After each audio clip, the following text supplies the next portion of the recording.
जय जय राम कृष्ण हरी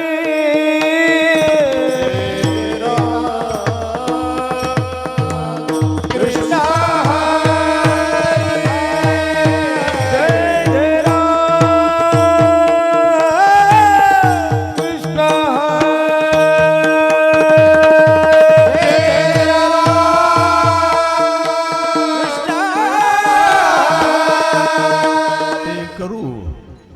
दोघा धरोनिया मारू मग हेटा कतील खोडी तोंडी लागली से गोडी आता ऐसे करू दोघा धरोनिया मारू मग हेटा कतील खोडी तोंडी लागली से गोडी कोंडू घरामधी न बोलोनी जागो बुद्धी मग हे टाकतील खोडी तोंडी लागली से गोडी बोलवितो देवा बोलवितो देवा तुका गडियाचा मेळावा मग हे टाकतील खोडी तोंडी लागली से गोडी बरा बेडम नटबर बाबू कर्णयो कर्णिकार बिभ्रतमास कनक विषंच वैजयंतीच मालान रंध्रान वेणोर्धर सुदया पुरेन गोपरंदई वृंदावरण्य शपथरण प्राविशद गीत कीर्ती हे बाय बोल नका ना श्री गुरु ध्यान श्री गुरु अर्चन श्री गुरु ध्यान श्री गुरु अर्चन हे नगरता मती होईल मंदा हे नगरता मती होईल मंदा हे नगरता होईल मंदा हे नगरता श्री गुरु विठ्ठल भावे वंदा श्री गुरु विठ्ठल भावे वंदा दाखविती निज परमानंदा दाखविती निज परमानंदा दाखविती परमानंदा दाखविती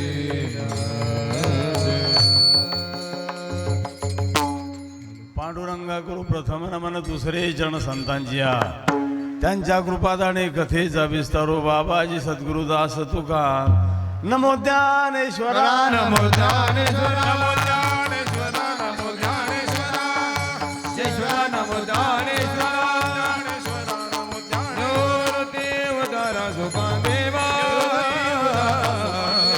निवृत्ती उदारा सोपान देवा मुक्ताबाई नमो त्रिभुवन बाबा मुक्ताबाई नमो त्रिभुवन बाबा मुक्ताबाई नमो त्रिभुवन बाबा मुक्ताबाई नमो त्रिभुवन बाबा आदत्रे जननी देवाची आदत्रे जननी देवाची मुक्ताबाई नमो त्रिभुवन पावनी आद्यत्रय जननी देवाची मस्तक हे पायावरी या वारकरी संतांच्या माझी वाणी तुझे वर्णी गुण नाम ऐसे दे प्रेम काही कळा आता ऐसे करू दोघा धरुनिया मारू मग हे टाकतील खोडी तोंडी लागली से गोडी प्रस्तुत कीर्तन रूपी सेवे करता निवडलेला अभंग विश्ववंद्य महाराष्ट्र भूषण परमनामधारक संत हृदय सम्राट जगद्गुरु श्री संत तुकोबराय यांचा भगवंताने चौर्य कर्म केल्यानंतर म्हणजे चोरी केल्यानंतर जेव्हा गोपीच्या निदर्शनामध्ये आलं तेव्हा गोपीमध्ये झालेला जो संवाद आहे त्या संवादाचं वर्णन करणारा अभंग आज प्रसंगाला अनुसरून सेवे करता निवडलेला आहे. आजची सेवा कोणत्या निमित्ताने आपण पूर्ण 7 दिवसापासून ऐकत आलो, परंतु एक महान सत्पुरुष वाचा सिद्ध असं व्यक्तिमत्व आणि जे महापुरुष या भूमीमध्ये झाले सद्गुरू श्री तुळशीराम बाबा या ठिकाणी बाबांच्या या 10व्या पुण्य स्मरणार्थ आणि आजची ही सेवा माझ्याकडे आहे. कारण आज आपल्या कार्यक्रमाची सांगता आहे. मी नेहमी सांगतो, समाप्ती म्हणता येत नाही बरं. इथे बसलेल्या मंडळी जर म्हटलं की आज आमचा कार्यक्रम समाप्त झाला तर पुढच्या वर्षी सप्ताह करायचं नाही अण्णा. हां, म्हणजे या ठिकाणी आज आपल्या कार्यक्रमाची सांगता आहे. आणि सांगता म्हटली म्हणजे वारकरी संप्रदायामध्ये संप्रदायाचे प्रवर्तक परमपूजनीय जोग महाराज यांनी संप्रदायाला काही नियमावली घातलेली आहे. संप्रदायाला म्हणण्यापेक्षा कीर्तनकारांकरता नियम आहे. संप्रदायाला नियमाची गरज नाही आहे. संप्रदायच आहे. मग कीर्तनकारांकरता कोणते नियम आहे की कार्यक्रमाची सांगता ही काल्याच्या कीर्तनाने होत असते. आणि वारकरी संप्रदायामध्ये काल्याच्या कीर्तनाला अनन्यसाधारण महत्त्व प्राप्त झालेलं आहे. मग अशा आपल्या या महोत्सवाची आज सांगता आहे आणि ती सेवा आज माझ्या वाट्याला आहे. गायक वादक मंडळी महाराष्ट्रातले सर्वात दिग्गज कलाकार आपल्या परिसरामध्ये आहे. त्याच्यामध्ये पहिला नंबर आहे ज्ञानेश्वर महाराज आमचे. हा मग आता उभे आहे म्हणून गायक म्हणणंच पण त्यांना. दुसरे योगेश महाराज आमचे. आणि या भागाचं वैभव आमचे चंदू महाराज वारुळकर. हे केस तर सर्वांना माहिती आहे. म्हणजे वारकरी शिक्षण संस्था आणि नुकतीच चालू केलेली आहे महाराजांनी, हेमंत महाराज वडनेर खाकुर्डी. हे म्हणजे कोणतंही चॅनल लावा, मला आजपर्यंत नुसतं याचं वाजनच माहिती होतं, पण हे पोरगं एवढं चांगलं म्हणते हे माहिती नव्हतं. पण आज कळलं की गायन बी चांगलं करायला लागलं. काय मायावर पडलं का काय म्हणू असं वाटते मला. हां, तिकडून गायनामध्ये आणि आमचे मनोज महाराज आहे, दवंगे सर गायनाला उभे आहे. हां, आज नाना आलेले आहे, हार्मोनियम वादक आहे, नरण्याचे नाना आलेले आहे, भडण्याची मंडळी आली, परिसरातून बरीचशी मंडळी आलेली आहे, ज्ञात अज्ञात बऱ्याचशा गावाची मंडळी आहे, विनेकरी आहे, हा पोरगा मनोज आहे वाजवायला. मी चोपदार लय पाहिले, झेंडे घेणारे बी लय पाहिले, काही काही झेंडे गुंडाळून ठेवणारे आहे. हां, परंतु हे बा सोपी गोष्ट नाही बरं. 1.5 तास आपल्याला जर असं म्हटलं की हात वर करा आणि टाळ्या वाजवा तर एका मिनिटात हात खाली करता की लोक हात दुखून येतात. पण 1.5 तास हात धरून उभा राहणे, जो असं उभं राहील यांच्यासारखा त्याला मी 1000 रुपये देतो. वा, तुम्ही उभं राहा बरं. एवढं सोपं काम नाही ते. हां, कारण कोणत्याही गोष्टीला तप असावं लागतं. कारण तपे विन दैवत दिल्या विन प्राप्त, गुजे विन हे तर कोण सांगे. आणि सर्व वारकरी मंडळी आहे आणि बाबांचा सर्व शिष्य परिवार आहे. अण्णा पुढे बसलेले आहे. आणि बाबांचा परिवार म्हटला की बाबाच्या परिवारात संन्यासी बी येतात, काही गांजा पिणारे येतात, एवढं की दारू पिणारे कोणी येत नाही. बरं, यांच्यावर 1-2 फूक मला वाटते आमच्या साऊंडवाल्याने मारून गेला आता. असा प्रकार आहे. आबाल वृद्ध माता भगिनी सर्वांच्या सहकार्याने आजची ही सेवा माझ्याकडे आहे. संप्रदायाची पद्धती आहे की कीर्तनाकरता घेतलेल्या अभंगाचा अर्थ सरळ सांगावा. भगवान परमात्म्याने चौर्य कर्म केलं. मग चोरी करायचं कार्य म्हणजे चौर्य कर्म देवाने वयाच्या 6व्या वर्षापासून सुरू केलं. सर्वात अगोदर देवाने वासरांची सोळबांध केली. वासरू म्हणजे कोणते? आपण गाईचे वासरू म्हणतो ना, हे वासरं बरोबर आहे, पण याचा आध्यात्मिक अर्थ आहे. वासरू म्हणजे जीव. आणि देवाने वासरांना दूध काढायच्या अगोदर मोकळे केले. याचा अर्थ असा आहे कि समय से पहले जो जीव को मुक्त करता है वही परमात्मा होता है. वेळेच्या अगोदर जो जीवाला मुक्त करतो तो भगवान आहे. वासरं मोकळे केले म्हणजे जीवाला मोकळं केलं. वासरू म्हणजे जीव, असा एक अर्थ भागवतामध्ये आलेला आहे. मग त्या ठिकाणी आणि तदनंतर देवाने चोरी करायचं काम केलं. मग चोरी करत असताना, चोरी म्हणजे काही असे पैसे द्यायचे नाही बरं. सर्व गोपाळांना अगोदर एकत्र केलं आणि एकत्र केल्यावर चोरी करायला जेवढ्याला म्हणजे चौर्य कर्म केलं. शास्त्रीय भाषेत चौर्य कर्म म्हणतात. मग देव चोरी करायचे, एकही दिवस सापडत नव्हते. मग गोपीमध्ये आपसामध्ये चर्चा व्हायची की आपण एवढी फिल्डिंग लावतो म्हणे, पण आजपर्यंत हा कोणाच्या हातामध्ये सापडला नाही. मग गोकुळामध्ये वेदातल्या 1,00,000 श्रुती या गोपी रूपाला अवतारला आल्या होत्या. गर्गसंहिता पाहून घ्या तुम्ही. त्याच्यामध्ये 80,000 गोपी ह्या आणि कर्मपर होत्या, 16,000 उपासनापर आणि 4,000 ज्ञानपर. ज्या कर्मपर होत्या या सुना, उपासनापर होत्या त्या लेकी आणि ज्ञानपर होत्या त्या सासवा. म्हणजे गोकुळामध्ये 4,000 सासू होत्या बरं, 16,000 लेकी होत्या आणि 80,000 सुना होत्या. कोणी लेकी, कोणी सुना, कोणी एकी स्वतंत्र. मग जी स्वतंत्र आहे ती सासू. पण आताची सासू काही स्वतंत्र नाही बरं. पूर्वी सासरवास केला, पण आता सासूला सासरवास आहे. हा, असा काळ आलेला आहे बरं. आता सासूला सुनेच्या दाखात राहावं लागते. तुम्ही शहरात जाऊन पडले काय प्रकार आहे तो सांगण्यात तात्पर्य. मग या सर्व गोपी जेव्हा एकत्र बसल्या आणि त्यांची चर्चा झाली की आजपर्यंत किती अट्टल चोर असेल तर तो हातामध्ये सापडतो, तो पकडल्याशिवाय राहत नाही. जसं रामायणामध्ये एक प्रसंग आहे, म्हणजे शूर्पणखेच्या नवऱ्याला कोणी मारलं होतं? रावणाने. शूर्पणखेच्या भावाने रावणाने मारलं. आणि शूर्पणखेच्या नवऱ्याचं नाव काय होतं? दारा. त्या दाराला रावणाने मारलं. 3 वर्ष झाले पण मारणारा सापडत नव्हता. मग महिला मंडळाची मीटिंग, पहिली मीटिंग कोण घेतली? शूर्पणखेने. म्हणजे महिला मंडळीच्या मीटिंगची अध्यक्ष शूर्पणख आहे बरं. मग त्या शूर्पणखेने मीटिंग घेतली आणि त्या मीटिंगमध्ये असा निर्णय झाला की ज्या अर्थी मारेकरी सापडत नाही त्या अर्थी मारणारा तुझाच भाऊ आहे म्हणे.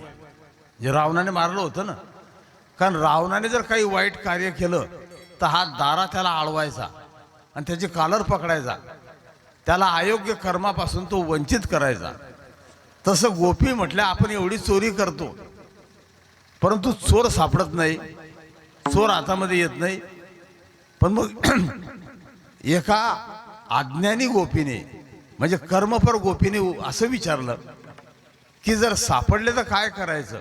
तर म्हणे काय करायचं काय, आता एकच करायचं, आता ऐसे करू, आता असं करायचं आणि दोघा धरून या मारून. मग आता या 2 मध्ये पुढचे बसेल 2 धरा, तुम्ही काही उभे 2 धरा, कोणतेही 2 घ्या. इथले दोघी धरा, वाजवणारे दोघी, हा मनोज बी हेमंत यांना मारा, काही दोघी मनोज मारा. असा अर्थ नाही. म्हणजे दोघांना मारू म्हणजे माया बी मारायचं आणि ब्रह्म बी मारायचं, हा एक गुढार्थ आहे. आणि दुसरा पेंद्याला मारायचं आणि कृष्णाला मारायचं. कारण बलराम दादा चौर्य कर्मामध्ये सहभागी नव्हते बरोबर. बलराम दादा अलिप्त होते याच्यातून. याचा अर्थ ते खायला जात नव्हते असं नाही. काही काही फक्त नुसत्या गप्पा मारता की आम्हाला काही खायची गरज नाही, पण सर्वात अगोदरची ती यायला बसता आहे की नाही. मग असा प्रकार आहे, मी असं म्हणत नाही. मग दोघा धरून या मारू. मग आता हे बोलणं झालं कर्म ज्ञानपर सुतीचं. मग उपासनापर गवळण काय म्हटली? यांना मारलं तर हे काय करतील? मग म्हणे ते एकच करतील, मग हे टाकतील खोडी. म्हणजे ही जी खोडी करतात ना, ही खोडी हे सोडून देतील. परत एका गोपीने विचारलं कोणती खोडी? म्हणे तोंडी लागली से गोडी. ते बांधा काही काही खाणाऱ्याच्या तोंडाला गोडी लागलेली असते ना, दात पडता, म्हातारे होता, ते खाली धरलं जाता तरी खायची इच्छा जाते का?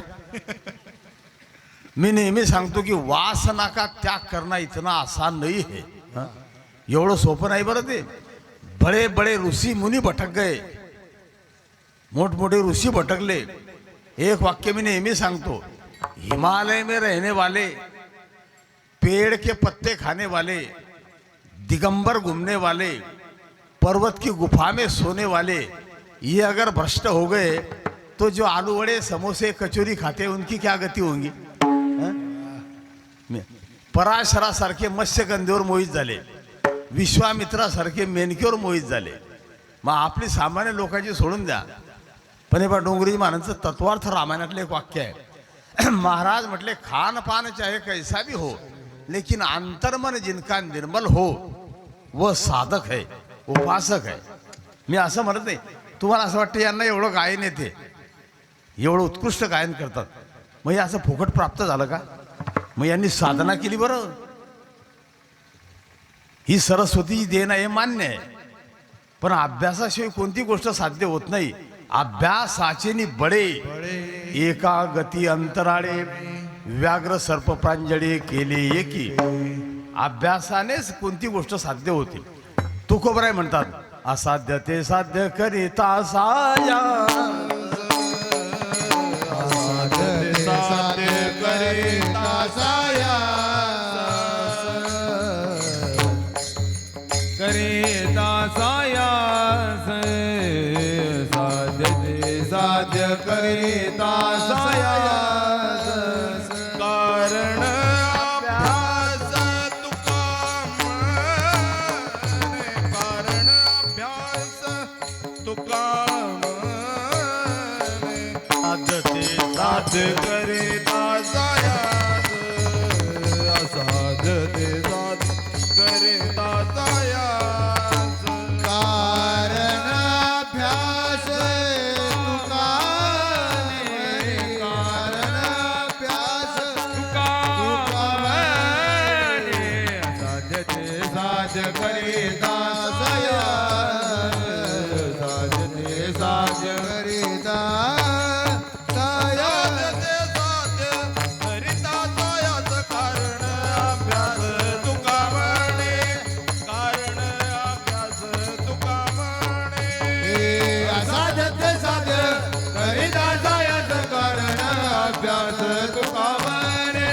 कारण अभ्यास तुका म्हणे.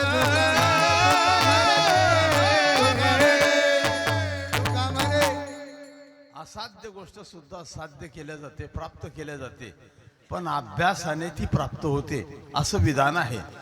म्हणून याने खोडी याच्या तोंडाला जी गोडी लागली ती आज सोडून देईल. पण मग या दोघी गोपी काय म्हटल्या, याने खोडी टाकल्यानंतर मग पुढे काय करायचं, तर म्हणे पुढे एक करायचं, याला आपल्या हृदयामध्ये कोंडायचं. कोंडू घरामध्ये म्हणजे हे आपल्या घरात नाही, हृदयरूपी घरामध्ये याला कोंडायचं. मग एक म्हटली त्याला कोंडलं तर काय फायदा होईल, म्हणजे फायदा एकच होईल, न बोलोनी जागो बुद्धी. म्हणजे काही बोलण्याची गरज नाही, बुद्धी जागृत होईल. तुम्हाला असं वाटते का सर्व अभ्यास करूनच प्राप्त होते? हे बा सर्वांना माहिती आहे, आपण कीर्तनकारांच्या तोंडातून ऐकतो, अभिमन्यू चक्रव्यूहामध्ये शिरण्याची कला आईच्या गर्भात शिकला. हा सर्व गोष्टी अभ्यास केल्याने प्राप्त होता का? काही काही रात्रंदिवस परीक्षा पुस्तकं वाचतात, पण 100 पैकी 65 मार्क पडतात. आणि एखादा पोरग कोणतंच पुस्तक पाहत नाही, पण त्याला 100 पैकी 92 मार्क राहतात. आता हे पोरग कोणतं पुस्तक पाहिलं नाही तरी 92 मार्क आहे त्याला. आणि त्याच्या बाजूने दुसरं पोरग आहे, एवढा अभ्यास करून 100 पैकी 35 मार्क पडले नाही. म्हणजे विनोदाचा भाग नाही, मी कशा करता सांगतो. सर उभे आहे ना आणि परीक्षक दोंगे सर कुठे गेले. म्हणजे अभ्यासाने गोष्टी प्राप्त होतात, पण काही वेळेला अभ्यासाने प्राप्त होत नाही. मग त्याला घरामध्ये कोंडल्यानंतर आपल्याला काही करण्याची गरज नाही. न बोलोनी जागो बुद्धी.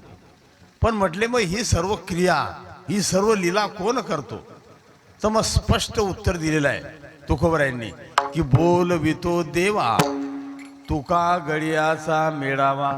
म्हणजे त्याच्याशिवाय हे कोणी कार्य करत नाही, कारण तोच परमात्मा सर्व व्यापक आहे. हरी व्यापक सर्वत्र समाना, तोच हे बोलवतो. किंवा दुसरं एक प्रमाण आहे, अवघे ब्रह्मरूप रीता नाही ठाव. अवघे ब्रह्मरूप रीता करी ठाव. अवघे ब्रह्मरूप रीता करी ठाव. अवघे ब्रह्मरूप रीता करी ठाव. प्रतिमा तो देवा कैसा नाही. प्रतिमा तो देव कैसा नाही भावकया सांगावे ते किती. नाही भावकया सांगावे किरीटी.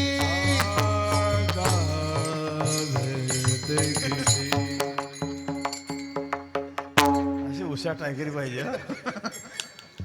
मागचा आठवड्यानी तर ते ना म्हणजे हो चालू गाडीची किल्ली काढून टाकली. एवढं कलाकार पोर आहे आहे ना. म्हणजे लहान पोरग गाडीवर कुठे बसवा याचं गणित आहे बरं. जे पोरग जसं समजदार आहे ना ते मागे बसवायचं बरं, आणि त्याच्या मागे रिकाम टेकडा बसवायचा, त्याला जोरला गेला. नाही तर मग अशा आलबत्ते पोरं कधी असले तर चालू गाडीमध्ये किल्ली काढून टाकतील ते. हा एक प्रेमाचा भाव आहे. मग वारकरी संप्रदायामध्ये काल्याला अनन्य साधारण महत्त्व आहे. कारण हा काला अन्यत्र कुठे होत नाही. काला फक्त मृत्यू लोकामध्ये होतो. आणि महत्त्वाचा भाग, ज्याने जन्म घेतलेला आहे तोच काल्याचा अधिकारी आहे. देवता काल्याचे अधिकारी नाही बरं. देवांना काला मिळत नाही. कारण प्रमाणामध्ये असं म्हटलंय की काला करती संत जन सवे त्यांच्या नारायण. मग काला किती दुर्लभ आहे याचे प्रमाण नाथ महाराज भागवतामध्ये देतात.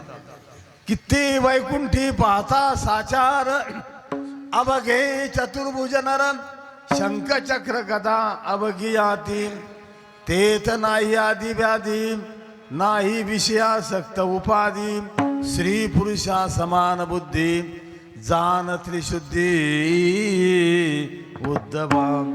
म्हणजे तिथे सर्व काही आहे पण काल्याचा आनंद प्राप्त होत नाही.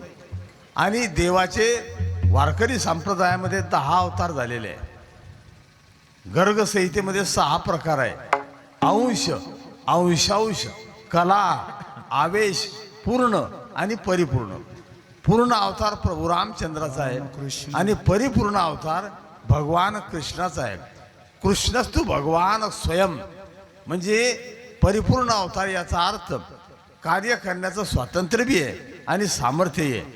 असा एकमेव अवतार कोणता असेल तर तो भगवान कृष्णाचा आहे. तुम्ही कोणत्याही देवाचं चरित्र पहा, दशावताराचं चरित्र पहा, पण कृष्णासारखी लीला कोणत्या देवाची आहे का? रामाच्या बाललीला रामायणामध्ये नाही. रामायणामध्ये बाललीलेचं वर्णन नाही. परशुरामाची बाललीला नाही, वामनाची बाललीला नाही, नृसिंहाची बाललीला नाही. महादेवाचा तर काही संबंधच नाही. महादेव म्हणजे महादेवच आहे. मी असं म्हणत नाही, पण बाललीलेचा आनंद हा फक्त कृष्ण चरित्रामध्ये आहे. पण पाहण्याची दृष्टी पाहिजे बरं. तुम्ही जर कृष्ण लीलेकडे विकारी वृत्तीने पाहिलं तर लीलेतला आनंद प्राप्त होत नाही. आणि असं जर असतं तर शुकाचार्य यांनी भागवताच्या दशमस्कंदामध्ये देवाच्या रासक्रीडेचं वर्णन केलं असतं का? रासक्रीडेचे 5 अध्याय, त्याला रास पंचाध्यायी म्हणतात. रास पंचाध्यायीमध्ये फार सुंदर वर्णन आलेलं आहे. मग त्या ठिकाणी शुकाचार्यांनी ते वर्णन केलं नसतं, कारण शुकासारखे पूर्ण वैराग्य ज्याचे असं म्हटलेलं आहे. शुकाचार्य यांनी भगवान कृष्णाच्या लीलेचं वर्णन केलं. आणि मी नेहमी सांगतो, लीला म्हणजे लीला आणि क्रिया म्हणजे क्रिया. आपण जी करतो ती क्रिया आहे का? आपली लीला आहे का? आपली काय आहे? क्रिया. मग महाराज भागवतामध्ये म्हटले की क्रिया अमंगल होती है क्योंकि क्रिया में काम होता है. क्रियेमध्ये काम असतो ना, काम संभव होता है, लेकिन लीला अमंगल होती है. देवाने गोपींची जी छेड काढली ती वयाच्या 7व्या वर्षी, म्हणजे वयाचं 7 वर्षाचा पोरगा आहे, तिथे विकाराचा संबंध येत नाही ना. मग एखाद्या वेळेला देवाच्या लीलेमध्ये जो विकार पाहतो त्याच्या दृष्टीमध्ये दोष आहे. म्हणून डोंगरेजी महाराज काय म्हणतात, राष्ट्रसंतांनी एक प्रमाण दिलं आहे. महाराज म्हटले की दृष्टी में तेरे दोष है दुनिया निहारती, पण याच्याकरता वाणी का स्वर सुधार लो, बस हो गया भजन, बस हो गया भजन. दृष्टीमध्ये दोष असेल तर त्याला जगतही विकृत दिसते. मग असं म्हटलेलं आहे की जशी दृष्टी तशी सृष्टी. पण महाराज म्हटले जगत में कोई व्यक्ति बिगड़ा नहीं हुआ है, केवल व्यक्ति की आंख बिगड़ गई है. महाराज म्हटले रावण बिगड़ा नहीं था, रावण की दृष्टी बिगड़ गई असं म्हटलेलं आहे बरं. आणि मग तुकोबाराय काय लिहितात, महाराज म्हटले आणि सर्वात महत्वाचा मुद्दा, कोई भी पाप शरीर के अंदर जाता है तो आंखों के द्वारा जाता है. त्याचे संदर्भ सांगितलेले आहेत की जिसे आँख देना पडते उसे मन देना पडता है. ज्याला डोळे दिले त्याला मन द्यावं लागते. मग आता गोपींनी देवाला मन दिलं ना, म्हणून त्याचा अनुवाद करताना काय म्हटलंय की देवा माझे मन लागो तुझे चरणी, देवा माझे मन लागो तुझे चरणी. देवा माझे मन लागो तुझे चरणी, देवा माझे मन लागो तुझे चरणी. सारवेसनी तोडावे गी, पडून दे संसार वेशाने, पाडोने दे. नामस्मरण घडो संत समागम. नामस्मरण घडो संत समागम. नामस्मरण घडो संत समागम. नामस्मरण घडो संत समागम. संसार वेशाने पडून दे संसार वेशाने पडून दे. नामस्मरण करो संत समागम, नामस्मरण करो संत समागम, नामस्मरण करो संत समागम, नामस्मरण करो संत समागम. देवा माझे मन लागो तुझे चरणी. संसार वेचणी पडोने, संसार वेचणी पडोने. देवा माझे मन लागो तुझे चरणी, संसार व्यसनी पडो, संसार व्यसनी पडून दे, पडून दे, पडून दे. जे मन खरं बंद काऊन करतो रे. लागो तुझे चरणी, देवा माझे मन लागो तुझे चरणी, देवा माझे मन लागो तुझे चरणी. संसार व्यसने पडून दे. कारण का संसाराच्या अंगी अवघीच व्यसने आम्ही या कीर्तने शुद्ध झालो. मग देवाला मन समर्पित करताना मनामध्ये विकृती नसावी बरं. कारण विकृतीचे दोन भेद या ठिकाणी ब्रह्मसूत्रामध्ये सांगितलेले आहे. विचारसागर वृत्ती प्रभाकर याही ग्रंथात वर्णन आहे. औपाधिक भेद आणि स्वयंसिद्ध भेद हे दोन भेद आहे. औपाधिक म्हणजे उपाधीमुळे प्राप्त झालेला, आणि स्वयंसिद्ध म्हणजे हे बरोबर आहे हे जाणून मुद्दाम करणारा. दारू खराब आहे पण हे असून सुद्धा रोज पियाला जाणारा, बरोबर आहे की नाही. हा स्वयंसिद्ध भेद आहे. आणि औपाधिक म्हणजे एखाद्या वेळेला उपाधीमुळे मी शिकलेला आहे, मग आळंदी लोकात मी कसं आहे बसायचं, हा औपाधिक भेद आहे. मग औपाधिक भेद गर्गाचार्यांच्या ठिकाणी होता आणि स्वयंसिद्ध भेद पेद्याच्या ठिकाणी होता. गर्गाचार्य ज्ञानी होते, पण ज्ञानी असून कृष्ण चरित्रावर त्यांनी संशय घेतला. ते जर सांगितलं तर इथेच पुरं कीर्तन होऊन जाईल. म्हणजे त्यांच्या ठिकाणी तो स्वयंसिद्ध औपाधिक भेद तयार झाला. मी ब्राह्मण आहे आणि ज्ञानी आहे म्हणून यशोदेला वर्णन केल्यावर सुद्धा वृत्तीमध्ये भेद झाला. आणि पेंद्याच्या ठिकाणी स्वयंसिद्ध भेद झाला. देवाने किती समजून सांगितलं की मी तुम्हाला डोळे बंद केल्यावर घरामध्ये घेऊन जाईल, खाल्ल्यानंतर परत डोळे बंद करा, सर्वांना बाहेर घेऊन येईल. मग देवाच्या चरित्रावर संशय घ्यायची काही गरज होती का. डोळे बंद केले, मध्ये गेले, चांगलं खाऊन घेतलं. मग पेंद्या म्हणे मध्ये नेतो, पण नेतो कसं काय म्हणे तपासून पाहू बरं. म्हणून पेंद्याने एक डोळा उघडा ठेवला तर पेंद्या कुठे अटकला होता. ते पूर्वी धाबे होते की धाब्याला आमच्याकडे त्याला धार म्हणतात, तुमच्याकडे सानं म्हणता का, धारच म्हणता का. मग त्या धाऱ्यामध्ये अटकला ना तो. आणि जेव्हा बोंबलायला लागला या गोपी धावत आल्या, पेंद्याला असा जोडणं लावला बारीक, जसं आता एका खासदाराची कुटाई झाली ना, माहिती आहे सरांना, मोबाईल सगळे पाहता, चांगला बारीक कुठला म्हणतात त्याला, जास्ती बोलायचं ते. मग ते तसं पेंद्याला चांगला बारीक लावला करणं गोपींनी. पेंद्या आरवडे मारायचा आणि भगवान कृष्णाला म्हणायचं की कृष्णा, अरे तुझी विद्या आज निष्फळ झाली. देव म्हटले माझं गणित चुकत नाही. 2 आणि 2 4च होता, 5 आणि 5 10च होता, 9:15 होत नाही, 10:15 बी होत नाही. माझं गणित चुकत नाही, पण आज गणित माझं चुकलं नाही, तुझं चुकलं. आज गणित तुझं चुकलं. तू माझ्या चरित्रावर संशय घेतला, माझ्या लीलेवर संशय घेतला, त्याच्यामुळे तू दाऱ्यामध्ये अटकला. मग त्यावेळेला भगवंताने परत पेंद्याला बाहेर काढलं.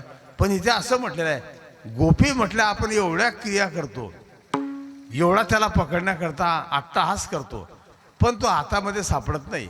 आणि तसं पाहिलं तर मी बऱ्याच वेळा कीर्तनामध्ये सांगतो काल्याच्या, की देवाने चोरी ही गोपीच्या घरात केली नाही बरं. मग या गोपी गाराने सांगायचं हे गंमत आहे का हे? अहो, देवाने चोरी देवाच्याच घरात केली. तुकोबरायांचा अभंग आहे, देवाने केली चोरी देवाची घरी, देवे देव नागवून केला भिकारी. धावनिया धावा धावनिया धावा, मागची नाही जावे कवनिया गावा. सवेची होता चोर घरची घरी, अवघे केले वाटोळे फावलियावरी. मग तुका म्हणे येथे काहीच नाही, नागवले कोण गेले कोणाचे काही. आता मला इमानदारीने सगळं, आपण ज्या घरामध्ये राहतो हे घर कोणाचं आहे? अण्णा, आपण ज्या घरात राहतो, ज्या बिल्डिंग मध्ये राहतो, ही बिल्डिंग कोणाची आहे? देवाची आहे का? मग जर मी उद्या देवाने टाकलं त्याच्या घरात तर हे विश्वची माझे घर, ऐसी मती जयाची स्थिर. हे सर्व विश्व परमात्म्याची देण आहे, भगवंताची देण आहे. तुम्हाला असं वाटते का हे फुलं झाडं जुळं? आणि मग बऱ्याच वेळेला याच्यातलं जर मर्म पाहिलं, चांगलं संशोधन केलं, तर एखादा काय म्हणतो, मी रोज देवाला एवढं टोपलंभर फुलं वाहतो. मग तुम्ही देवाला टोपलंभर फुलं वाहता आणि डालाभर तुळशा वाहता, देवावर उपकार करता का? अहो, झाडाला फुलं लावण्याचं कार्य कोणाचं आहे? ते पांडुरंग शास्त्री आठवले वारलं काय? आठवले शास्त्री वारले ना. मग ते सांगायचे की जेवण्याचं काम आपण करतो, पण पचवायचं काम कोण करतो? झोपण्याचं काम आपण करतो, उठवण्याचं कार्य कोण करतो? म्हणून चाले हे शरीर कोणाची या सत्ते, किंवा साडून की बोले मंजुळ वाणी, परी बोल विथा धनी वेगळाची. तुम्हाला असं वाटतं का आता एवढी हे म्हणजे एक आदर्श आणि राजदरबारी गायक आहे. मग आता चांगला सर्वे करा, हे जे गायन करतात हे गायन हे करतात का? नाही, तुम्ही चांगलं सांगा बरं. हे गायन याच्याकडून तो करून घेतो, त्याने जर कटआउट काढून ठेवला तर यांची फ्यूज याची लाईन बंद होऊन जाईल. हे ध्यानात ठेवा. आता मी या 5-7 दिवसामध्ये कोणाला ऐकत नव्हतो म्हणायला कीर्तनाला गेलो की, पण आता माझा आवाज येते, आता थोडा आवाजात गडबड सगळं झाली. पण या पोऱ्यानं बरोबर केलं म्हणे, मी काडी एकला लावतो म्हणे. नाही म्हणजे 7 दिवस पाहिलं त्याच्यामुळे सांगितलं. मग हे जे पोरगा आहे ना, असे पोरं पाहिजे हुशार, नाही तर काही काही पोरं बापाली इकेची तयारी करता. पण आता असं सांगण्यात तात्पर्य की देवाच्या चित्रात संशय घ्यायचा नाही. मग ह्या म्हटल्या पेंद्या साण्यामध्ये अटकला, पण आपल्या हातामध्ये सापडला नाही. पण आता याच्या पुढे जर सापडले तर काय करायचं? अभंगाच्या पहिल्या ओ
मग आता ऐसे करू, मग काय करू तर दोघा धरून या मारू.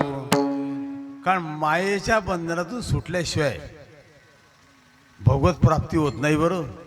म्हणून माया बी नष्ट करू आणि भगवत प्राप्ती झाल्यानंतर मला देव प्राप्ती झाली हा अहंकार सुद्धा घालून देऊ. असा एक याच्यातला गुढार्थ फळकरी परंपरेमध्ये सांगितला जातो. कारण तत्वमसी महावाक्याचा बोध झाल्यानंतर पहा विचारसागर काय सांगते, तत्वमसी महावाक्याच्या बोधानंतर अहम ब्रह्मास्मी, मी ब्रह्म आहे, ही अवस्था साधकाला प्राप्त होते. म्हणजे मी देव झालो असं त्याला वाटते. पण मी नेहमी सांगतो, ज्याने सांगितलं की मी ब्रह्म झालो तर त्याला चांगला रुमण्यानं ठोकायला पाहिजे, रुमण्यानं. कारण जोपर्यंत मी शिल्लक आहे तोपर्यंत तो ब्रह्म झाला हे सिद्ध होत नाही.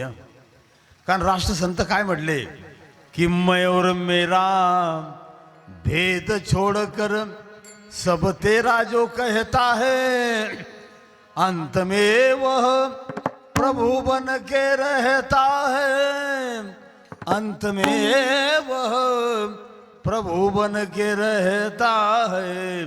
मी आणि माझं हा भेद गेल्याशिवाय आणि मनुष्य ब्रह्मरूपाला प्राप्त होत नाही.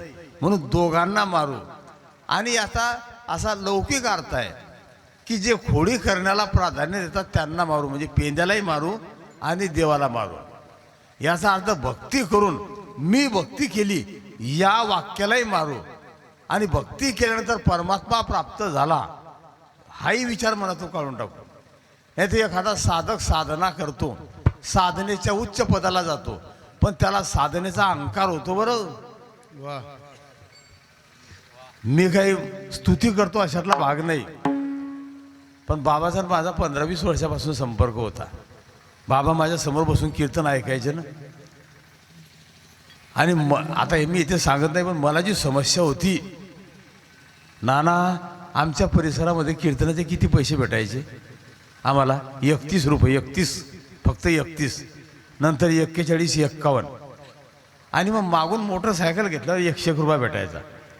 आणि माझ्याबरोबर जर एखादा माणूस मागे बसून आला तर त्याला 10 रुपये, मला 90 रुपये. आणि मी सुरुवातीलाच होळमध्ये आलो, बाबा पुढे होते. आणि बाईला म्हणजे तेवढ्यात अशी मेजर आजारी नव्हती, सामान्य आजारी होती ती. पण डॉक्टरचं बिल 1680 रुपये झालं होतं. आता बाबा समोर म्हणून सांगून टाकतो. आणि ते म्हटले बाईला तुम्ही जळगावला जाऊन चेक करा. मग ते म्हणलं का हो खर्च किती? म्हणे जळगावला येईल म्हणे 1500-1600 रुपये. म्हटलं याचे 1600 ते 1600, 32-34 रुपये झाले भाडं तोडं. आणि मग ओढला मी कीर्तनाला आलो. बाबांनी पाकिटने दिलं असं एका कागदामध्ये पैसे बांधून दिले. तर अण्णा घरी गेल्यावर पैसे 42 रुपये होते. वा. तर माझं डोकं चांगलं 1-2 तास काम करत नव्हतं. मी म्हटलं हे पैशा का काय गंमत आहे. मी चिमटे घेऊन पाहिले की मी जपीत तरी म्हटलं. कारण हे बा, आणि बाबाच्या मंदिराचं कार्य ज्यांनी केलं, रवी भाऊच्या रात्री मला घेऊन गेले, ते आलं का ते, त्यांनी त्यांचा अनुभव सांगितला. बाबांनी त्याला सांगितले, म्हणे मी बाबा गेल्यावर रडलो होतो ना, तर ते असताना त्यांनी सांगितलं की तू काळजी करू नको, मी केव्हाही तुझ्या पाठीमागे आहे म्हणे. वा. मग ते म्हणे मी गाडी चालवायला बसलो की मला असा भास होतो की बाबाच मागे बसलेले आहे. हां, मी असं म्हणत नाही, पण मी ही अवस्था केव्हा प्राप्त होते? आपल्या वृत्तीमधला जेव्हा अहंकार मारला जातो. कारण काम क्रोध लोभ घातले बाहेरी, बैसला अंतरी पांडुरंग. मग आपण एकच करू की त्याला पकडल्यानंतर आणि काय करायचं, आता ऐसे करू दोघा धरून या मारू. म्हणजे अज्ञानही घातक आहे, ज्ञानही घातक आहे. पण एखाद्याला अज्ञान परवडते पण ज्ञान परवडत नाही बरोबर. ज्ञानी माणसाची अधोगती होऊ शकते असा सुद्धा सिद्धांत आहे. म्हणून दोघा धरून या मारू. मग यांना मारल्यानंतर हे काय करतील तर मग हे टाकतील खोडी, तोंडी लागली से गोडी. मग हे जी खोडी करतात त्या खोडीचा त्याग करतील. मग कोणती खोडी? याच्या तोंडाला जी गोडी लागली. पण मग यांनी खोडी टाकली म्हणजे मग आपण मोकळे झालो. मग मोकळे झालो म्हणजे कशा करता? जसं एखाद्याने शेत विकून टाकलं, जागा विकून टाकली म्हणजे मोकळा झाला का तो मोकळा झाला नाही. तर त्या ठिकाणी असं म्हटलेलं आहे की या ठिकाणी यांनी अशी क्रिया केल्यानंतर आपण मोकळे झाल्यावर फक्त एकच करायचं, त्याला आपल्या हृदयामध्ये हृदयाच्या आसनी तुझं बसवी मोहना असं म्हटलेलं आहे. पण कशा करता? पावन हा देह व्हावया आणि चुक व्हावया मनमना असं म्हटलेलं आहे.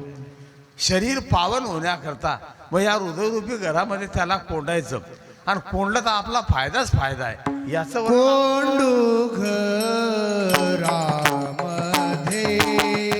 कोंडू घरामध्ये कोंडू घरामध्ये कोंडू घरामध्ये कोंडू घरामध्ये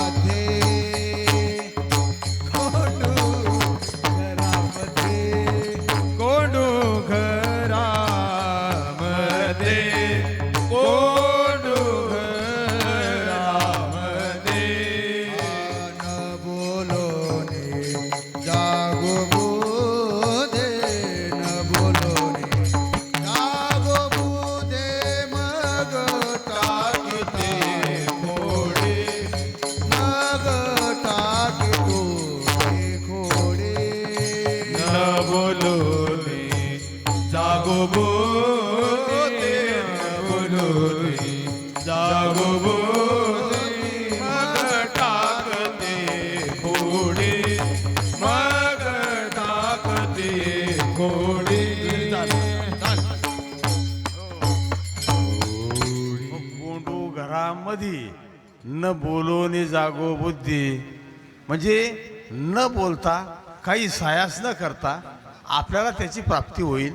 बुद्धी जागृत होणे म्हणजे काय? का लोकांना तत्वज्ञान सांगणे याच्याकरता बुद्धीचा उपयोग करणे असं नाही.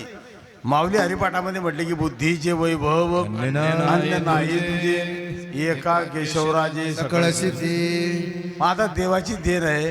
आता आमच्याच माणसाला देवाच्या कृपेने एक डोळा भेटला, पण मोबाईलच्या कृपेने तो बी जायावर आला आता. हं? नाही तुम्हाला म्हणत, मी तुम्हाला म्हणत त्याला पहा, इशारा जाता दोघी डोळे गायब झाले होते. एक भेटला इकून देवाची कृपा आहे की नाही, तर तो बी तो लंबा घालायच्या विचारात दिसतो. विठाला विठाला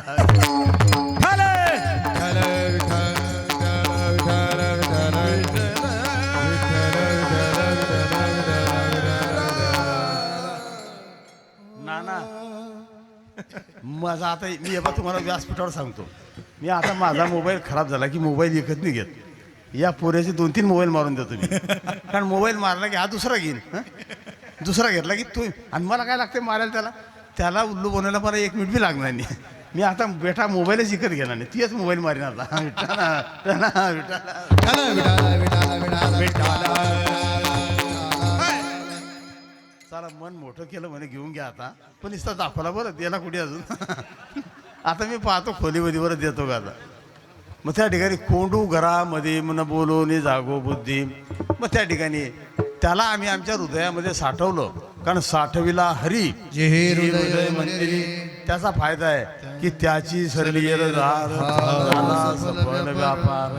मग त्या ठिकाणी त्याला प्राप्त केल्यानंतर आणि जन्म मृत्यू जरा व्याधी ह्या जी उपाधी आहे, या उपाधीतून मुक्त होईल. नाही तर मग वस्तुस्थिती कशी आहे, किती वेळेला जन्म घेतला तर त्याची प्राप्ती होईल याची गॅरंटी नाही. कारण नाही तरी काय थोडी श्वान सुकरे बापुडी. आणि सदानंद गुरुजी एक प्रमाण म्हणायचे, आपण किती जन्म घेतले तर शेवटी तो नाही कळला तर सर्व जीवन निरर्थक आहे. म्हणून गुरुजी म्हणायचे बरं, किती वेळा जन्म यावे किती वेळा जन्मायावे किती वेळा जन्मायावे किती वेळा जन्मायावे किती व्हावे फजित किती व्हावे फजित किती वेळा जन्मायावे किती वेळा जन्मायावे नित्य भाव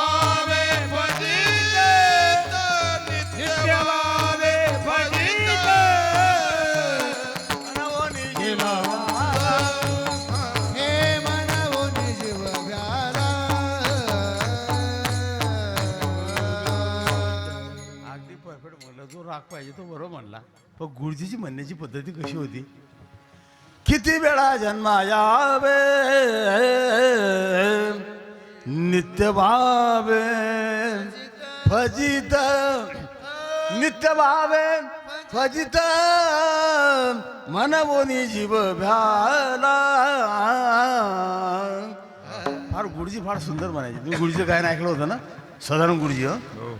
हा, त्यांना स्वर्ण पिंपळ पान म्हणायचे बरं. त्यांचा आवाज असा वाघासारखा होता. गुरुजी या कीर्तनामध्ये मी पुढे बसलो होतो काल्याच्या कीर्तनात. मग मी मांडे आलो चंदू महाराज, तर ते मला काय म्हणायचे, अरे तू म्हणणारा दिसतो म्हणे, इकडे वर ये म्हणे. म्हणलं नाही मला काहीच येत नाही. पण म्हणलं मला फक्त ऐकायची आवड आहे. नाही म्हणे तू काही सांगू नको मला. म्हणलं नाही नाही मला काहीच येत नाही. अरे दासोपंत विनंती सगळे मान खाली घालून बसायचे. आणि वाजवायला गुरुजी होते ना, भवानी गुरुजी, ते वारले ते. आणि तो प्रताप पाटील मुंबईचा. मग त्या ठिकाणी असं म्हटलेलं आहे की त्याला कोडल्यानंतर आम्हाला जे पाहिजे ते प्राप्त होईल. कारण देवप्राप्तीनंतर आपली जी आंतरिक इच्छा आहे ती पूर्ण होते. भगवत प्राप्तीनंतर आत्मसाक्षात्कार नाही. त्या ठिकाणी असं म्हटलेलं आहे आत्मज्ञानाची प्राप्ती ही त्याला कोडल्यानंतरच होते. कोंडणे म्हणजे देवाला हृदयामध्ये साठवणे. मग कोंडू घरामध्ये न बोलो नि जागो बुद्धी. पण हे कार्य करणारा तो आहे. बोलवी तो देवा तुका गडियाचा मेळावा. तोच हे बोलवण्याचं कार्य करतो, दुसरं कोणी कार्य करत नाही. आता अभंगाचा भावार्थ सोडवला. आता काल्याचं कीर्तन करायचं आहे. आता फक्त 20-22 मिनिट काल्याच्या कीर्तनाला आहे. त्याच्या अगोदर सर्वांनी एक वेळेला हात मोकळे सोडून भजन करा. विठोबा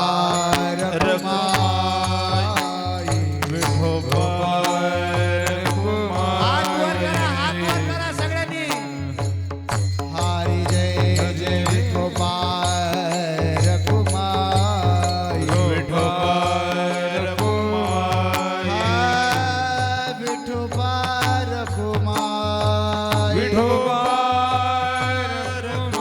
जय जय विठोबा रघुमाई. हरी विठोबा रघुमाई. जय जय हरी जय जय हा विठोबा रघुमाई.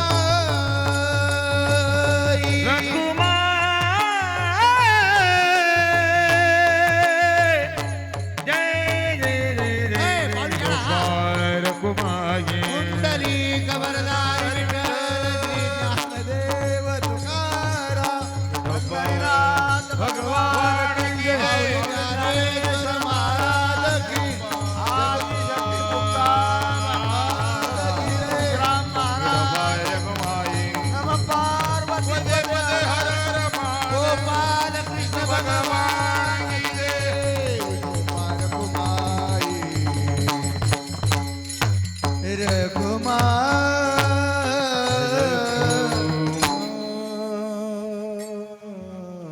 आता इथे बसलेली मंडळी, मला एका 2 मिनिटामध्ये एका प्रश्न, आपल्याला भक्तीची गरज कुठपर्यंत आहे? आपण मंदिरात जातो, भक्ती करतो, नामचिंतन करतो, पूजा अर्चा करतो, याची गरज कुठपर्यंत आहे? पडला की चक्कर सर्वांना. कुठपर्यंत? ते म्हणता मरेपर्यंत. नाही नाही, 100-20 दार मेले तरी भक्तीची गरज आहे. पण कशा करता? महाराज म्हटले जब तक देह का भान है. पहा वाक्य कसं आहे, जब तक देह का भान है तब तक भक्ती की जरूरत है. जोपर्यंत देह भान आहे तोपर्यंत भक्तीची गरज आहे. मी स्त्री आहे का पुरुष आहे याचं ज्याला भान नाही त्याला मंदिरात जाण्याची गरज नाही. मी स्त्री आहे का पुरुष आहे याचं भान नाही, मंदिरात जाण्याची गरज नाही. मग मी याच्यावर तुम्हाला एक स्पष्टीकरण करून देतोय. आता महिला मंडळीचं या ठिकाणी उपस्थिती जास्ती आहे. मी तुम्हाला पटवून देण्याकरता सांगतो. जनाबाईची अवस्था अशी होती. जनाबाई देवाला आवडायच्या म्हणजे आळवायच्या, तर त्या ठिकाणी देवभान सोडून, कारण ही अवस्था प्राप्त झाल्यानंतरच देव कोंडला जातो. असा कोंडत नाही हं. मग त्या ठिकाणी देव प्राप्त होत नाही. मग ते पटवण्याकरता मी तुम्हाला जनाबाईच्या 2 ओव्या म्हणायला लावतो. तुम्ही म्हणा बरं माझ्या मागे. हां, सर्व महिलांनी म्हणा. हे वाजू नको रे. पहिली माझी ओवी ग विठ्ठला गाईन. म्हणा बरं.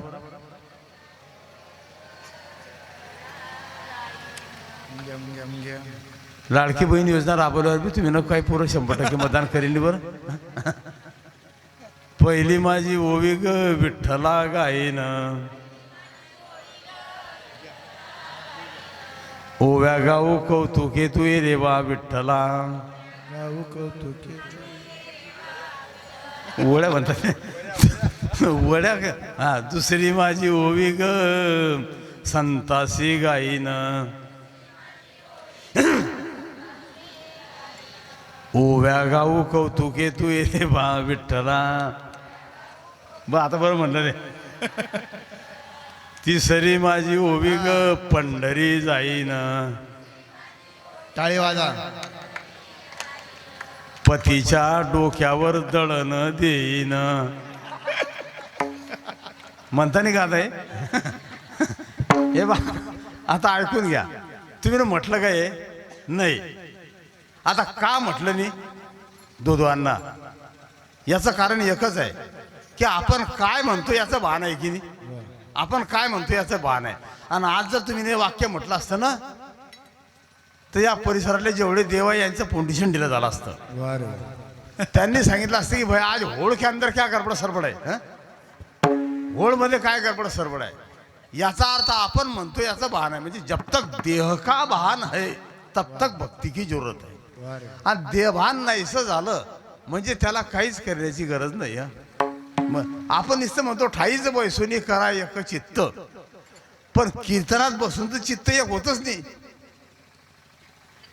चंदू महाराज एक जण असा बसल्या बसल्या असा हातानं असं करायचा. मी म्हटलं काय रे काय करतो. नाही म्हणे मी कीर्तनाला आलो म्हणे महाराज, पण कुलूप बी लावून आलो घराले, पण कडी लावून वरून कुलूप लायला का नुसतं सांगा तुम्ही. तर मी ते जजमेंट जोडून राहतो म्हणे की म्हणजे आपण कडी लायला आहे मग वरून कुलूप लावलं का नुसतं कुलूप लावून कडी अशी सरकून दिली म्हणे. तो विचार करतो म्हणे मी. सांगा म्हणजे आपलं कीर्तनात तरी बसून एक चित्त होते का. मी विनोद करतो अशातला भाग नाही असतो. मग आता अभंगाचा भावार्थ सोडवला. आज काल्याचं कीर्तन आहे. आता त्याच्यातले 5 मिनिट गेले, 17-18 मिनिट राहिलं. एवढ्या वेळामध्ये काल्याचं कीर्तन करायचं. आता मी मागच्या वर्षी विचारलं होतं, देवाचा जन्म गोकुळात झाला आणि अवतार मथुरेत झाला. म्हणजे निर्गुण ब्रह्म सगुण झालं. अद्वैत परमात्मा द्वैत झाला. अपरोक्ष नारायण हा परोक्ष झाला. पण कशा करता. भक्ती सुखा करता. कारण त्याचं प्रमाण देताना तुकोबराय म्हटले, या ठिकाणी महाराज म्हणतात ना, अपरोक्ष आकार झाला चतुर्भुज, एक तत्व बीज भिन्न नाही.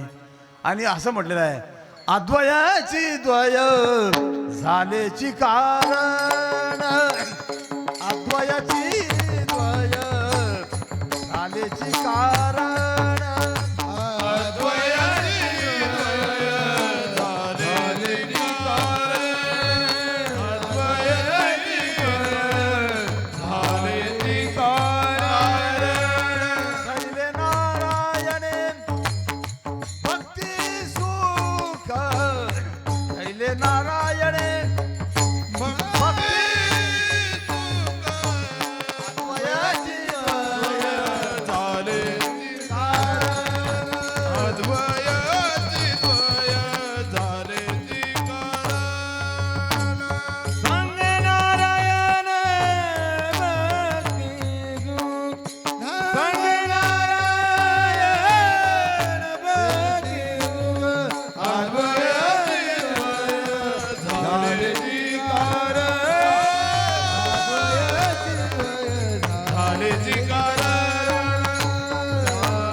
झालेची कारण धरले नारायणे भक्ती सुख.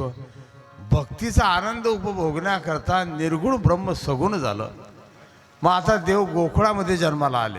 कारण कृष्ण गोकुळी जन्मला, दृष्टा चळकाप सुटला. होता कृष्णाचा अवतार आनंद करती घरोघर. मी भागवतामध्ये सांगितलं की वसुदेव देवकी यांची संतती गेली, संपत्ती गेली, तरी ते देवाची स्तुती करता. बरं, आपली बकरी मेली की आपण देवाचं नाव घेत नाही. लोकांचा काय देवा, काय दम आहे देवामध्ये? आता काही काही म्हणतात देवात दम नाही, मग याच्यात दम आहे का? अहो, आपलं जे कार्य चालते ते देवाच्या सामर्थ्याने चालते. साधी पावर गेली तर आपल्याला एकूण पावर तयार करून घ्यावी लागली. मग सर्व यंत्रणा चालत असेल तर मेन पावर पुरवणारा तो वृक्षाची पाने आले त्याची सत्ता, वाढवी आनंदा मग कोणे, वाढवी आनंदा मग कोणे. वृक्षाची पाने आले त्याची सत्ता, जायले आनंदा मग कोठे. जाईले आनंदा मग वृक्षाची हे पानं आले ज्याची तू गर्दीमध्ये खोटे पैसे चालवून घे बेटा. वृक्षाची हे पानं काय नाही बा. आपल्या गायक लोकांनी स्वर चांगला असतो, काही म्हणतात यांना काय समजते नसते पाहत असे. असा प्रकार आहे तो. राहिली अंता मग कोठे, तो वाढली अंता. म्हणजे आता मी व्यासपीठावर मी तुला माविश्व दिले असते. विठ्ठल विठ्ठल विठ्ठल विठ्ठल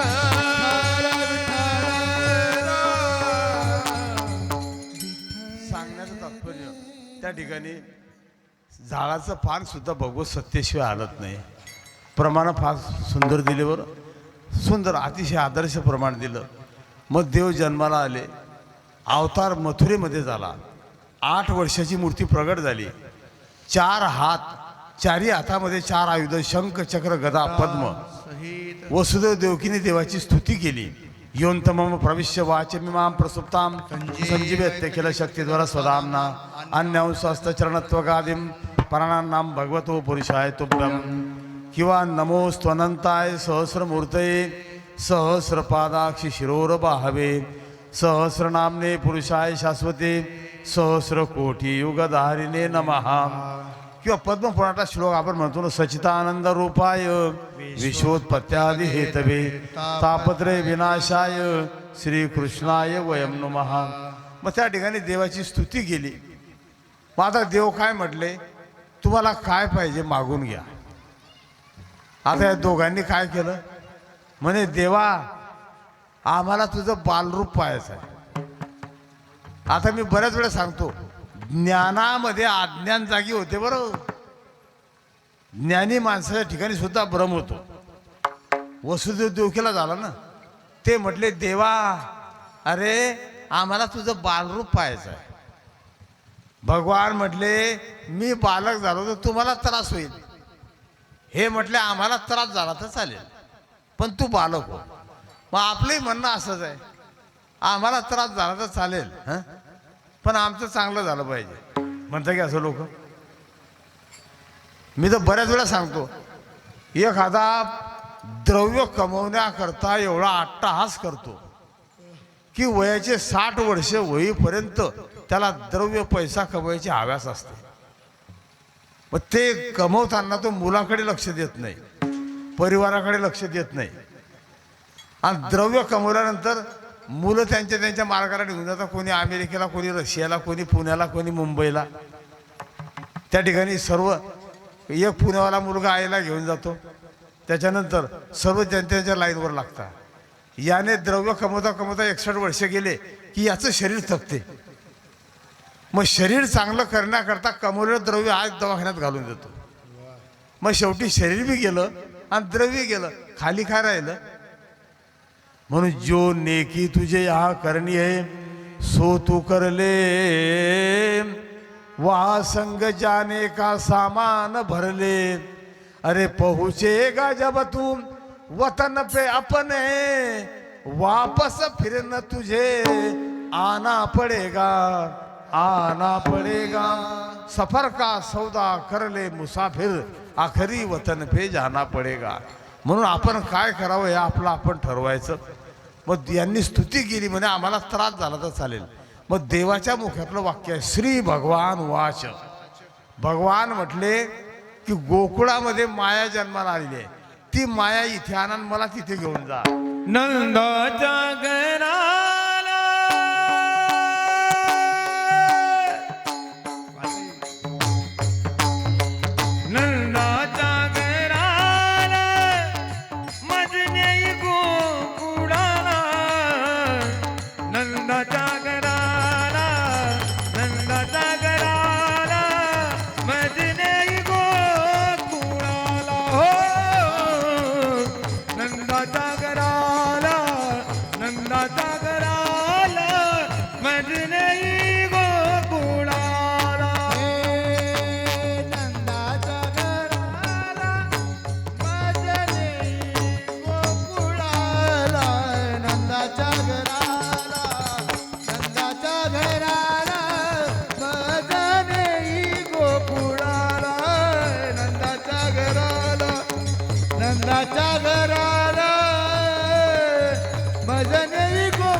मग नंदाच्या घराला या बुवा साहेब मज नेई गोकुळाला माया उपजली तेथे ठेवी मज तिज आणि येते. वा तर असं आहे बरोबर.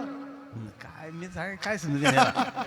म्हणजे नंदाच्या घराला मज नेई गोकुळाला माया उपजली तेथे ठेवी मज आणि तिज आणि येते. वा वा म्हणजे मला तिथे नेऊन ठेवते. पण आतापर्यंत आपले 70% कितर करायला माहिती नव्हे. हा म्हणजे तिला इथे घेऊन मला तिथे नेऊन ठेव. तो काही म्हणू हो नाही पाना ना पोरग्या हुशार म्हणतो माया. हा तू माझा बाबा आहे, तो मोठा बाबा आहे, मोठा बाबा. विठ्ठला विठ्ठला विठ्ठल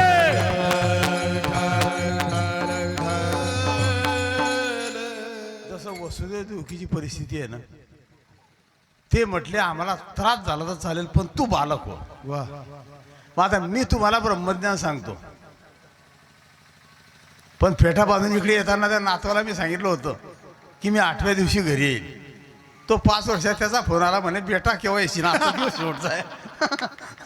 झालं ते एक पोरग रडत गेलं तर मी म्हटलं ते कसं आलं येते. म्हणजे महाराज म्हटले माया को छोडना इतना आसान नहीं है. वा माया की चर्चा करना बहुत आसान है लेकिन माया का त्याग करना इतना आसान नहीं है. म्हणजे आता सांगण्यात तात्पर्य. मग त्या ठिकाणी नंदाच्या घराला मला नंदाच्या घरी घेऊन जा, ती माया इथे घेऊन द्या. आता आपण भागवतामध्ये पाहिलं देवाला नेताना वसुदेव हे डोक्यावर घेऊन गेले आणि मायेला आणताना कड्यावर आणलं. कारण देवाला डोक्यावर घ्यायचं, ग्रंथ डोक्यावर घ्यायचा. मी तुम्हाला कथेत बी सांगितलं देवाची पूजा केल्यानंतर प्रत्येक देव देवाऱ्यामध्ये ठेवताना कपाळाला लावून ठेवायचा. वा तुम्ही जे ग्रंथ विकत आणले ते ग्रंथ डोक्यावर घ्यायचे. डोक्यावर घ्यायचे म्हणजे डोक्यावर घेऊन चालायचे असं नाही. ग्रंथाला नमस्कार जरी केला, अहो आळंदीमध्ये ज्यांना दृष्टी नाही, जी जन्मांध मंडळी आहे त्यांच्या ज्ञानेश्वऱ्या मुखोगत आहे. फक्त बोट फिरवलं म्हणजे. स्वामी विवेकानंद यांनी लायब्ररीमधले 7-8 दिवस पुस्तकं डोक्यावर घेतले तर पुस्तकातलं ज्ञान मस्तकात आलं. मग एक मला म्हणे महाराज आम्ही बी तर ग्रंथ रोज डोक्यावर घेतो पण ज्ञान डोक्यात उतरत नाही म्हणे, याच्यात काय ते समजत नाही. अरे म्हटलं गाढवा, ग्रंथ डोक्यावर घेतो पण नेट पण ठेवतो ना. आता या मुलाने काही फोटो पाठवले आणि नेट बंद असलं तर कशी काय येतील ते? त्याला नेट बी चालू पाहिजे ना. आपलं नेट बंद राहते आणि म्हणतो मी तर ग्रंथ नाही. तू कधी गाळबोळी डोक्यावर घेतलं तरी काही फायदा नाही. असं मी असं म्हणत नाही. डोंगरेजी महाराज म्हटले आपने कितना पढ़ लिया इसका कोई फायदा नहीं, पढ़कर कितना जान लिया. म्हणजे तुम्ही वाचून किती आत्मसात केलं हाच मुद्दा महत्वाचा नाही. मग त्यावेळेला देव त्या मायेला आणताना कडेवर आणलं. कारण माया हा निषेधात्मक शब्द नाही, या हा हकारात्मक आहे. एक नाही दाखवतो आणि एक हो दाखवतो. मग जे नाही ते दाखवण्याचं कार्य माया करते. आता ती माया अशी होती, गोकुळातून मथुरेपर्यंत आली तर रडली नाही. पाणी पडायचा, ती भिजली पाण्याने, विजा चमकायच्या, थंडी वाजायची आणि देवकीच्या मांडीवर दिली तेव्हा रडायला लागली. व्यवहारामध्ये महिलांना माया म्हणताय, आपली माया तशाच आहे. बरं तुम्ही फोन लावा की आबा गेले तर हे तिकून विचारता काय टाईम आहे. इकडून नानाला कधी सांगितलं की 2चा टाईम आहे, ते म्हणतात 2चे 3 बी होतील. बरं पहिलेच घरी 2-2 घास खाऊन घ्या. बरोबर आहे की नाही. मग या मायेचा प्रकार सुद्धा असा आहे. मग ती माया आणली मांडीवर दिली तेव्हा तिने आघाता केला, ती रडायला लागली. आणि ती रडायला लागली तेव्हा कंस जागी झाला. आपले दूध जागी झाले, कंसाकडे गेले. कंसाला म्हटले की मुलाचा जन्म झाला. कंस धावत आला. मग त्यावेळेला रडे माया करे आकांत नामा म्हणे उठती किंवा उठले दूध. दूध जागी झाले. कंस धावत आला आणि देवकी जवळून त्या मायेला घेणार तेव्हा देवकी म्हटली म्हणे दादा हा मुलगा नाही, ही मुलगी आहे म्हणे, एवढी मला दान देऊन टाक. मी तुम्हाला मागच्या वर्षी मी कीर्तनामध्ये सांगितलं प्रत्येकाला एक मुलगी पाहिजे. बरं तुम्हाला आहे एक मुलगी नाही? पापीशी झाली. वा वा, पापी झाली. पापी पापी आहे का तुम्ही? पोरगे आहे की तुम्हाला? तर मला दत्तक घेऊन घ्या तुम्ही जण. 2-2 येते. म्हणजे मी तरी घरी बसून तुम्ही आपस कमाई करून मी खाय म्हणून तू घे मला दत्तक. हा म्हणतो विठ्ठला विठ्ठला. तो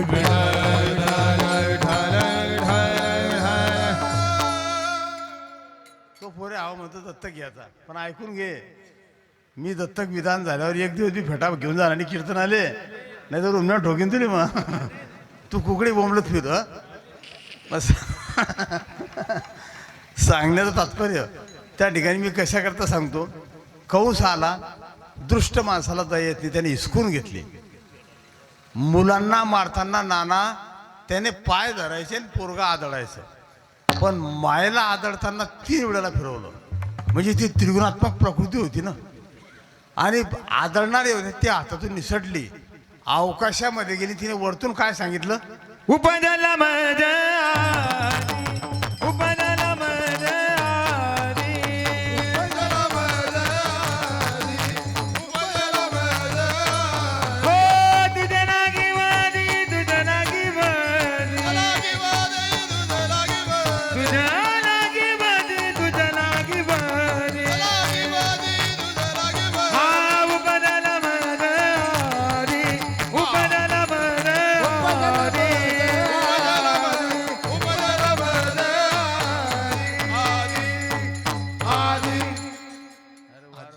चंदनपूरला पाठवायला आहे का तुम्ही आता? चंदनपूरला पाठवायला आहे का दोघी तिघी जण? तुझं लागी वधी उपजला मजा आधी. आणि तुम्ही लय पैसे कमवता चंदनपुरीत परत. हा, तुम्ही नुसतं त्या गेटचं बसून म्हणा तुम्ही 3 जण. ढवळपोरीकर हा पोऱ्या वाजवायला तुम्ही 3 जण म्हणाले आणि हा पैसे गोळा करायले. पण हा पैसे गोळा करता करता मायासारखा, नानासारखा, दुधवानासारखा याचे किती पैसे मारती नेले बी समजणार नाही. कारण हा पैसे जमा करीन पण मोबाईल पाहिजे इकडे. याचा काही भरोसा आहे का? विनोदाचा भाग सोळा मी कशा करता सांगतो. तुझं लागी वधी उपजला मजा आधी. पश्चाताप झाला, बंधनं मोकळे केले, क्षमा मागितली. गोकुळामध्ये सुनंदा जागी झाली. जागी झाल्यानंतर ती सुनंदा आणि या सुनंदेने काय केलं, नंदाच्या यशोदेच्या खोलीजवळ गेली. भगवान स्वयंप्रकाशी असल्यामुळे खोलीमधून लख्ख प्रकाश पडला आणि तिने मोठ्याने आरोळी मारली की नंद जिको लालो भयो. सर्व गोपी धावत आल्या आणि नंदाच्या अंगणामध्ये उत्सव झाला. तर गोपी गायला लागल्यानं की नंद घर आनंद भयो, हाती गोळा पालकी, जय कन्हैया लाल की. नंदाच्या अंगणामध्ये उत्सव सुरू झाला. मग उत्सव सुरू झाल्यानंतर त्या ठिकाणी देव आता उत्सवाचा फार मोठं या ठिकाणी महत्त्व भागवतामध्ये विशद केलेलं आहे. त्याच्यानंतर पुढे नामकरण सोहळा झाला. देव उलट पडायला लागले. उलट पडत असताना रांगायला लागले आणि रांगत असताना देवाने काही कर्म केलं. त्याचं उत्तर दिलंय की रांगत रंगनी रांगत रंगनी चोर तलोनी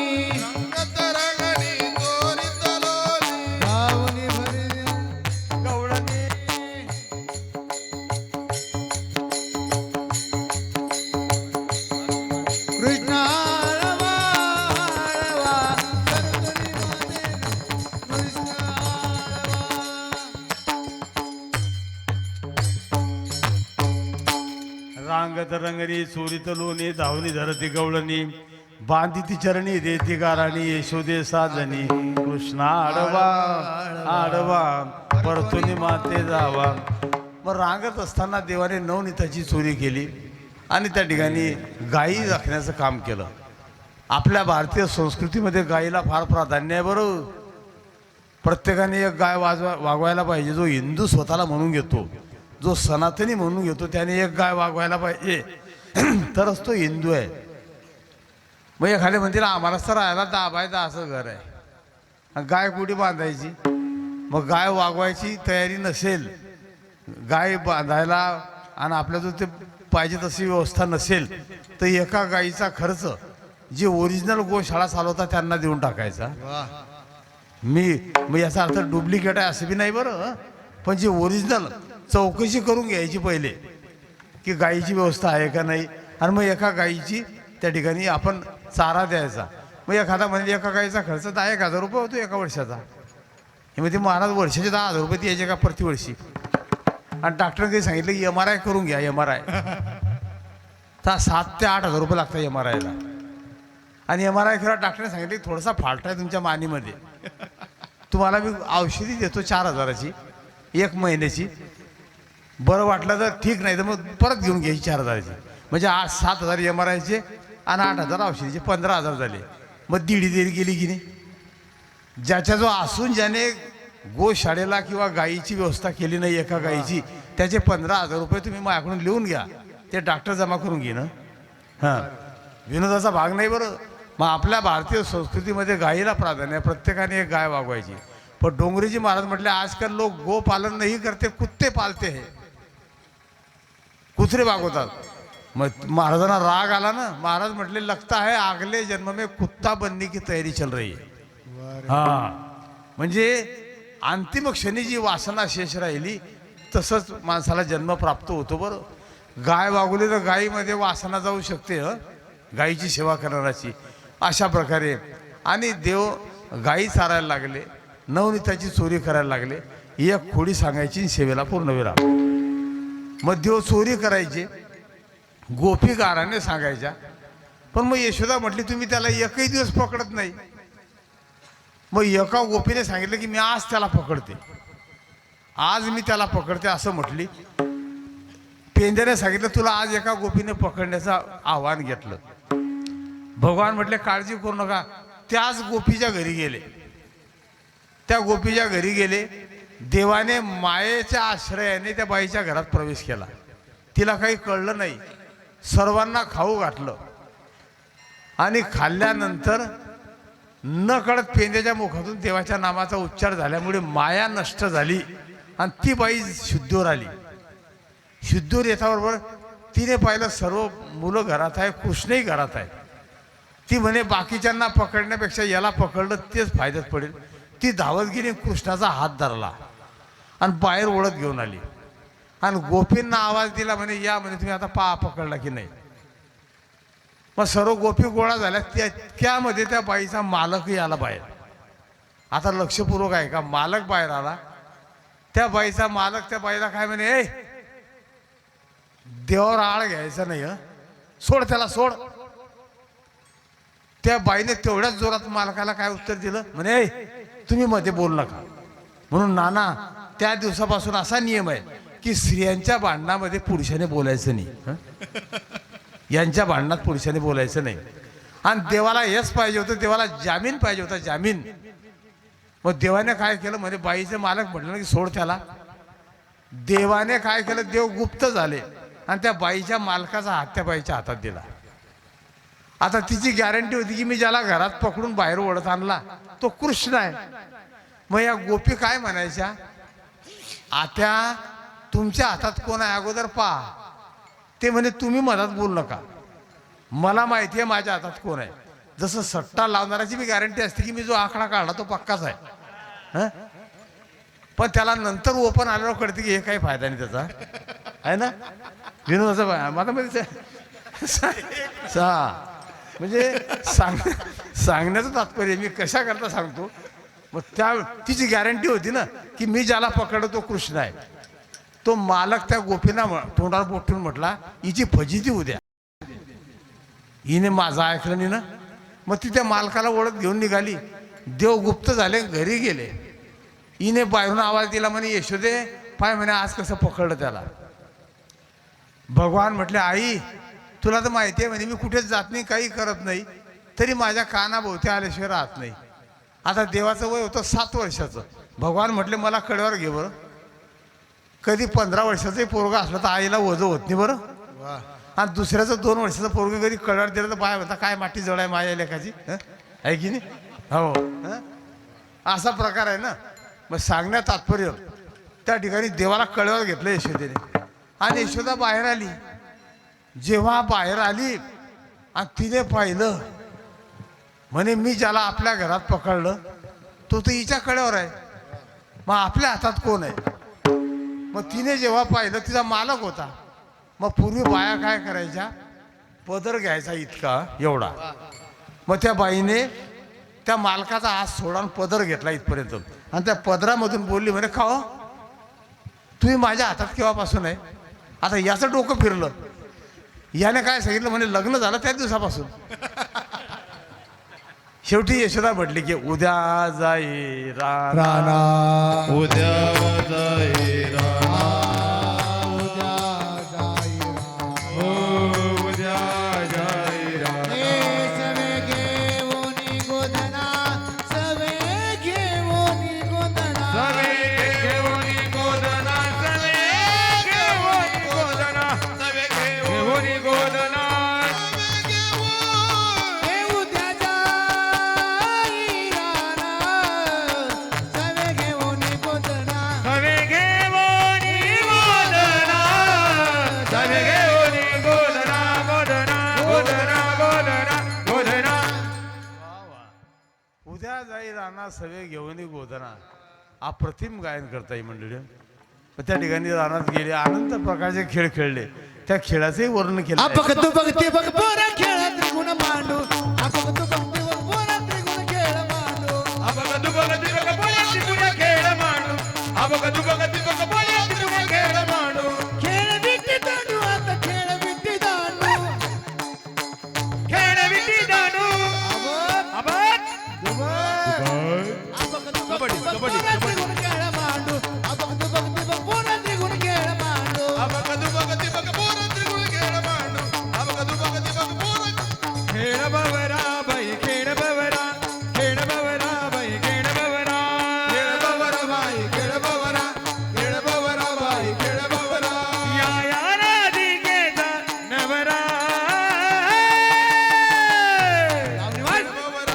खेळ बवरा बाई खेळ बवरा बाई खेळ बवरा कानोबा खेळ डाव डावू नको रे कानोबा खेळ डाव डावू नको रे कानोबा खेळ डाव डावू नको रे कानोबा खेळ डाव डावू नको रे किती करसिल रे कुर्र गोडी किती करसिल रे कुर्र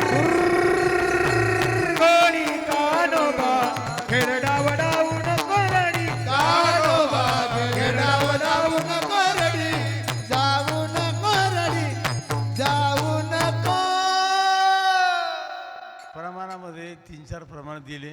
किती खेळ खेळले होता तू हमामा आट्यापाट्या मग सर्व खेळ खेळले. अरे कबड्डीच्या बच्चा मुकाबैसा मग ते सर कबड्डी का आधी हातपाय मोडतो आमचा कबड्डी खेळून. मग त्या ठिकाणी अनंत खेळ खेळले. गोपाळ म्हटले कृष्णा खांदी बहार पोटी भूक आणि काय खेळायाचे सुख. आता हा खेळ मोळा. मग भगवान म्हटले चला वळू गाई बैसू जेवू एके ठाई. सर्वांनी गाई वळा एका ठिकाणी बसा. सर्व एकत्र आले. सर्वांच्या शिदोऱ्या एकत्र केल्या. देवाने आपली शिदोरी त्याच्यामध्ये घातली आणि काला केला. त्यावेळेला वाटी आपुल्या निज हस्ते भाग्याचा तो पावे येथे भाग्याचा तो पावे येथे मग भाग्याचा तो पावे येथे. मग त्या ठिकाणी सर्वांना एकत्र केलं आणि काला करती संत जन सवे त्यांच्या नारायण सवे त्यांच्या नारायण सवे त्यांच्या नारायण. देव आणि भक्त एकत्र आले. जो काला देवाने वाळवंटात केला गोकुळात केला जो काला वारकरी पंढरपुरात करतात जोडा रे तोच काला आज आपल्याला आणि गुरुवर्य तुळशीराम बाबा यांच्या साक्षीने बाबांचा सर्व शिष्य परिवार दोदुआंना आमचे दवंगे सर त्याच्यानंतर श्री हरी महाराज यांचं नाव मला हे काल माहिती पडलं. आता दवंगे सरी म्हणायचं श्री हरी महाराज. त्याने ज्ञानेश्वर भाऊ कुठे गेले आमचे ते गायक हां त्या ठिकाणी हां इकडे बसले आहेत. म्हणजे आमचे गुरु आहेत ते गायनात यांच्याकडेच गायन शिकलो आम्ही सर्व. मग त्या ठिकाणी परिसरातून आली सर्व भजनी मंडळ भंड्याची मंडळी आली. बुवासाहेब आले आज श्रीराम महाराज आले. परत आमच्या या ठिकाणी आणि हनुमान टेकडीचे महाराज आहे सर्व नाना आहे बरीचशी मंडळी आलेली. आभारवृद्ध सर्वांच्या सहकार्याने आज आपल्याला काला करायचा आणि एकमेका देवमुखी सुखे घालो. बरी हा काला वैकुंठात नाही, वैकुंठितो ऐसे नाही. कवळकाई काल्याचे हा काला अमरावतीला नाही, आज ऊस अमरावती काला पहावया येते देव आणि भक्त काला करतात. मग काला करती संत जन सवे त्यांच्या त्यांच्या नारायण ज्ञानेश्वर माऊली. ज्ञानराज माऊली तुकाराम ज्ञानेश्वर माऊली नारायण माऊली ज्ञानेश्वर माऊली नारायण माऊली ज्ञानेश्वर माऊली नारायण ज्ञानेश्वर ज्ञानेश्वर माऊली. हरी ऐका हे बघ, आता अन्नाच्या हातून दहीहंडी फोडायची आहे. हं. या ठिकाणी दहीहंडी फुटेल, आरती होईल, काला मागणी सर्वांना होईल, जागा- सर सूचना देतील. तोपर्यंत आपली जागा कोणी सोडायची नाही. हा हे बघ, जागेवर भेटेल काला करता मी 10-15 मिनिट लवकर आवरून घेतलंय. हं. शिंकेला वेले दुरी होतो तिघाते मेवरी. तुम्ही वारे दुहीकडे मुख पसरवणे पडे. वाहती त्या धारा घ्या रे दोईचा कोपरा. तुम्ही वारे दोहीकडे मुख पसरवणे पडे. कामणे हाती ठोकाणी कणी दे. ओ झेंडेकरी झेंडा लावा. वारे दोहीकडे मुख पसरवणे पडे. झेंडा लावा, झेंडा. दरला कृष्ण म्हणे अवघाजने प्रकाश. काला वाटो एकमेका वैष्णवनिका संभ्रम. वाकोलिया ब्रह्मादिका उत्तम लोका दाखवू. काला वाटो एकमेका वैष्णवनिका संभ्रम. तुका